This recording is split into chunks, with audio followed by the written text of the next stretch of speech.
Do you see what's behind me? That's right. You should see a stream, right?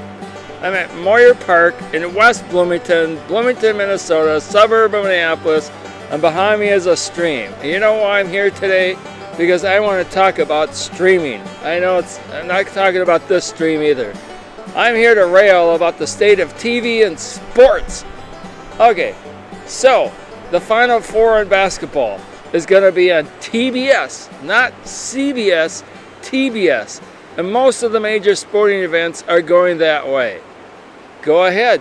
Try to watch the finals of the French Open. Go ahead, Australian Open. Okay, US Open, tennis. Okay, let's use tennis as an example. Cable companies are involved in a big way. So it's a three-way competition. There are 3 different major TV contracts for the major Grand Slam and tennis events.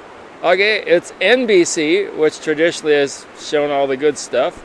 And then it's ESPN. I don't know which one, but it's an ESPN. And then it's the tennis channel. So depending on which Grand Slam and what part of the Grand Slam, I gotta have cable. And my cable has to have those stations. I don't have cable. I am railing about the state of this. They're making me buy cable to see these big sporting events.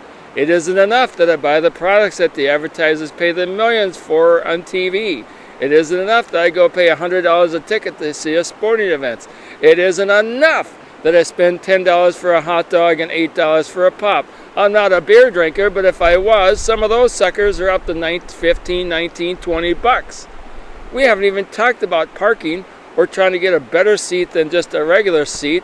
Oh my God, the prices these days have gone crazy. And TV is leading the way. So now, on these big sporting events like the Final Four basketball and probably the Frozen Four as well, I gotta have cable. And I gotta not only have cable, I gotta have the right cable. Do I have ESPN, ESPN2, ESPN3? Oh wait, ESPN3 is the streaming digital channel. That's right. I can always stream it digitally. But when it says here, watch the live streaming of this major event, I type in the website, I go click, click, click, click. Cool. It maybe gives me 10 minutes as a freebie if I'm lucky, but it asks, who is your cable provider? Log in, and there's like 40 different cable providers. I don't have any of them. This is a ripoff, if you ask me. I'm outraged by this. How is a sporting fan like me supposed to keep updated? They did this. I used to watch every year in January the SEC, college football championships. No more, because I don't have cable. And here's what happened my health club has all sorts of cable channels. I go there. I say I want to watch the US Open. Oh, we don't have that channel. I go to a local sports bar across the street. They don't have the right channel. I have to go to a third sports bar, and then I have to beg them to put it on because they do have the channel.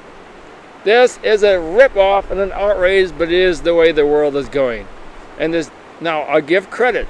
The Laver Cup, which is going to be in Chicago in September, is a big hit in Prague last year. They broadcast it live on streaming, and you didn't have to log in or have cable. They just simply showed it. That's how it should be. But it's all about money, money, money, money. Is there any upper limit? America, the world, is there any upper limit to the amount of money we'll spend on sports? Come on, I shouldn't have to go broke and take out loans to go see something, and I'm being forced to get something I don't want. In fact, for the Olympics in Rio in 2016, the sports bars, some of them didn't have it. So I thought I'll try a trial run on Sling TV, which is actually a good deal, $20 a month. But I was in Houston. I want to watch table tennis, World Championship, Chinese, Germans, Timo Boll, Mao Long, Fan Zhendong, Ovcharov, you name it. But could I see him? No.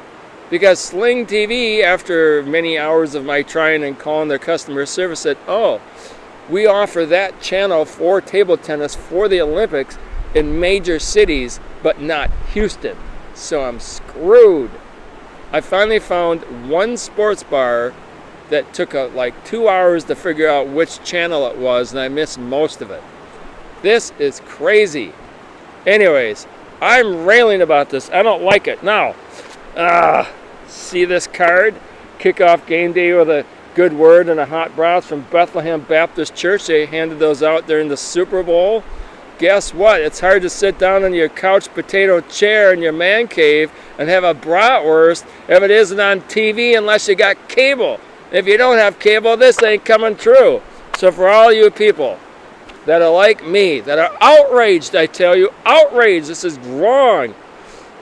We're going to have more time on our hands, so we might as well read a good book. Hey, I got an idea. Why don't you read my latest book? Oh, a little dirt on there. Note to self, Stream of Consciousness. It's a travel memoir about my trip to Atlanta when I was a delegate, and barbecue, and the Hollywood actress, and Bollywood actress, or Atlanta actress, and all sorts of things. I made my march to the sea. I made my own march to Atlanta. Sherman made his own march. It's where moral conflict broods and serendipity percolates from irrevocable moments. You got time on your hands. Read my book.